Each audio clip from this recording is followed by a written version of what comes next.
അറിവിൽ നിന്ന് ജ്ഞാനത്തിലേക്ക്. അത് ഞാൻ നിങ്ങൾക്ക് വ്യത്യാസം പറഞ്ഞു തന്നിട്ടുണ്ട്, എന്നോ പറഞ്ഞു തന്നിട്ടുണ്ട്. ഇൽമും മഅരിഫത്തും തമ്മിലുള്ള വ്യത്യാസം പറഞ്ഞു തന്നിട്ടില്ലേ? ഇൽമ് എന്ന് പറഞ്ഞാല് ഇത് പിന്നെ ഒരു തീ കണ്ട, ഒരു വെള്ളം കണ്ട അത് വെള്ളാണെന്ന് അറിയാം, അതൊരു ഇൽമാണ്. പക്ഷെ അതൊന്ന് കുടിച്ചു നോക്കിയാല് അത് പിന്നെ മഅരിഫത്തായി. അതന്നെ തീ എന്താണെന്ന് നമ്മൾ തീയിന്റെ കാരണങ്ങളും തീ എന്താണെന്നുള്ളതും പഠിച്ചു നോക്കുക. പക്ഷെ ആ തീയും ഒന്ന് തൊട്ട് നോക്കിയാൽ അത് മഅരിഫത്താവും, അത് തീ തന്നെയാണെന്ന് അപ്പൊ നമുക്ക് മനസ്സിലാവും. അതാണ് ഇൽമും മഅരിഫത്തും തമ്മിൽ. എന്ന പോലെ അള്ളാഹു എന്ന ഗുണങ്ങളെ കുറിച്ച് നമ്മൾ അറിയുക, അത് ഇൽമാണ്. പക്ഷെ ആ ഗുണങ്ങൾ നമ്മിൽ അനുഭവിക്കുക, കാരുണ്യവാനായി തീരുക. അപ്പൊ അവൻ മഅരിഫത്തിലെത്തി, അവൻ റഹ്മാനിയത്ത് എന്ന മഅരിഫത്തിലെത്തി, അവന്റെ ജീവിതം റഹ്മാനായി മാറുക. അതാണ് ഇൽമും മഅരിഫത്തും. അത് ഈ സൂഫികൾ വെറുതെ അങ്ങോട്ട് പറഞ്ഞ് കേടുവരുത്താണത്. ഹഖീഖത്തിന്റെയും മഅരിഫത്തിന്റെയും ദറജയിലേക്ക് എത്തുക എന്നൊക്കെ പറഞ്ഞിട്ട് കേടുവരുത്താണത്. അത് പച്ച മലയാളത്തിലാണ് പറഞ്ഞാൽ മതി. കാരുണ്യവാൻ എന്താണ് കാരുണ്യം എന്നുള്ളത് നമ്മൾ പഠിച്ചു മനസ്സിലാക്കല് ഇൽമും. ആ കാരുണ്യം നമ്മുടെ ജീവിതത്തിലെ ഓരോ കർമ്മങ്ങളിലും, ഓരോ നോട്ടങ്ങളിലും, ഓരോ ചലനങ്ങളിലും നമ്മിൽ വന്നാൽ അവൻ മഅരിഫത്തിലെത്തും. അതാണ് അള്ളാഹുവിനെ അറിയുക.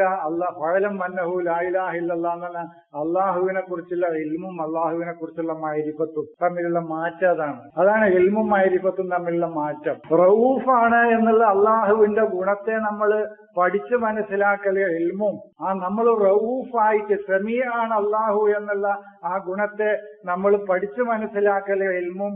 അത് നമ്മൾ എല്ലാ കാര്യങ്ങളെക്കുറിച്ചും സൂക്ഷ്മമായി കേൾക്കാൻ തയ്യാറാവുന്ന ഒരവസ്ഥാവിശേഷത്തിലേക്ക് നമ്മൾ എത്തിപ്പെടുമ്പോൾ അത് മഅരിഫത്തുമാണ്. ഇത് കേൾക്കാൻ തന്നെ തയ്യാറല്ലാത്ത സമൂഹത്തിന് പിന്നെ എന്ത് ഇൽമന്നല്ല അവർക്ക് എന്ന അഭിപ്രായം. ഇവിടെയല്ലേ മഅരിഫത്ത്. അതാണ് മഅരിഫത്തു റബ്ബും മഅരിഫത്ത് ഇൽമും തമ്മിലുള്ള വ്യത്യാസം. അതാണ് അറിവ് ജ്ഞാനം എന്ന് എഴുതുമ്പോൾ നിങ്ങൾ അത് വേർതിരിച്ച് മനസ്സിലാക്കണത്.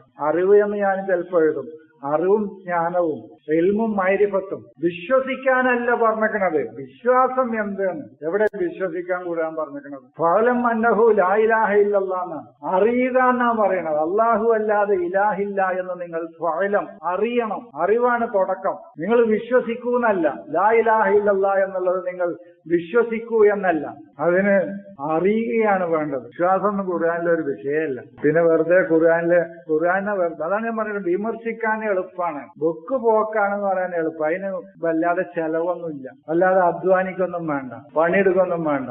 ആ ബുക്ക് പോക്കാണ്. അതില് പിന്നെ ഗുഹ്യസ്ഥാനത്തിലേക്ക് ഊതുന്ന കാര്യ പറയണെന്ന് പറഞ്ഞിട്ട് ഇതിനെ വിമർശിക്കാൻ എളുപ്പം. എന്താണ് ഫർജ് എന്ന് പഠിച്ച് മനസ്സിലാക്കാൻ കുറച്ചു കാലം ഇരിക്കണം, ഒന്നുമില്ലെങ്കിൽ ഒരാഴ്ചയെങ്കിലും ഇരിക്കണം. അത് പണിയാണ്. അള്ള ഫർജിൽ ഊതിന്ന് ഖുർആനിലുണ്ട്. എന്ത് ഖുർആൻ, എന്തല്ലേ വളരെ പോക്കായി. ഫർജിൽക്കൊക്കെയാണ് അള്ള ഊതുന്നത്രയെന്ന് പറഞ്ഞാല് അതിനെ വിമർശിക്കാൻ എളുപ്പ, സംഗതി പറയാൻ എളുപ്പ. കാരണം മനസ്സിലായോ? പക്ഷെ ഖുർആനിൽ ഫർജ് എന്ന വാക്ക് എവിടെയൊക്കെ വന്നിട്ടുണ്ട്, എന്തിനൊക്കെ ഉപയോഗിച്ചിട്ടുണ്ട്, ഈ പറയുന്ന ഓട്ടൊക്കെ തന്നെയാണോ ഈ പറയുന്നത് എന്നുള്ളത് പഠിക്കാൻ കുറച്ച് സമയമായിരിക്കണം. വെറുതെ പുസ്തകത്തിനെ വിമർശിച്ചിട്ട് കാര്യമില്ല. അതിനെ സൂക്ഷ്മമായി ആഴത്തിൽ പഠിച്ചു മനസ്സിലാക്കിയിട്ട് ഇങ്ങോട്ട് പോക്കാണെങ്കിൽ ശരി, ഇത് പോക്കാണെന്ന് പറയും. അന്ധമായിട്ട് ഒന്നിനെയും വിമർശിക്കരുത്. ഈ പുസ്തകം എന്നല്ല, ഒരു പുസ്തകത്തിനെയും അന്ധമായി നമ്മൾ വിമർശിക്കരുത്. അതാണ് എനിക്ക് സൂചിപ്പിക്കുക. അപ്പൊ അതാണ് ബൈത്തുൽ മഅമൂർ എന്ന് പറഞ്ഞാൽ നമ്മുടെ കൽബാണ്. ആ കൽബ് ഇമ്രാനില് ആലും ഇമ്രാൻ, അതാണ് മഅമൂർ. അവലെ നുഅമ്മിറുക്കും, അതായത് അതിനെ നാഗരികമാക്കി നിർത്തുക നമ്മുടെ കൽബിനെ. അത് നാഗരികമാകുക എപ്പോഴൊക്കെയാണ്? അറിവ് കിട്ടുമ്പോൾ നാഗരികമാവും. ആ കൽബ് സലീമാവുമ്പോൾ അത് മഅമൂർ നാഗരികമാവും. അതുപോലെ തന്നെ അത് ജ്ഞാനത്തിലേക്ക്, ആ ഹൃദയം ജ്ഞാനത്തിലേക്ക് എത്തുമ്പോൾ അത് മഅമൂറാവും. അതാണ് കൽബിന് ബൈത്തുൽ മഅമൂർ എന്ന് പറയും. അതാണ് ബൈത്തുൽ മഅമൂർ. അല്ലാതെ വാനലോകത്ത് എവിടെയോ ഇരിക്കുന്ന ഒരു കെട്ടിടം, ആ കെട്ടിടത്തിന്റെ 4 പുറം മലക്കുകൾ ഇങ്ങനെ ചുറ്റു വളഞ്ഞിരിക്കുക. എന്നിട്ട് അങ്ങനത്തെ ഒരു വീടാണ്, അത് അള്ളാന്റെ അടുത്ത് ഇരിക്കുന്ന വീടാണ്. അവിടെ മുഹമ്മദ് നബി കണ്ടുവന്നു മിഅ്റാജിന്റെ രാത്രി പോയിട്ട് എന്നൊക്കെ പറയുന്നത് വിശ്വസിക്കുന്നവർക്ക് വിശ്വസിക്കും. അത് വിശ്വാസമാണ്.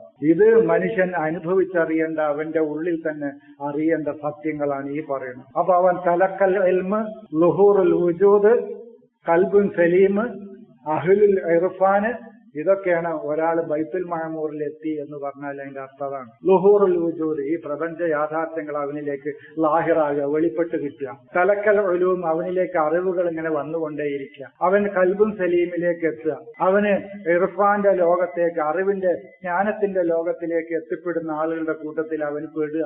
ഇതൊക്കെയാണ് ഒരാൾ ബൈത്തുൽ മഅമൂറിൽ എത്തി എന്ന് പറഞ്ഞാൽ അതാണ് ബൈത്തുൽ മഅമൂർ. അപ്പൊ അവന്റെ ഖൽബ് ബൈത്തുൽ മഅമൂറാണ്. നമ്മളുടെ ആരുടെയെങ്കിലും കൽബ് ബൈത്തുൽ മഅമൂറാണോ എന്ന് ചിന്തിക്കും.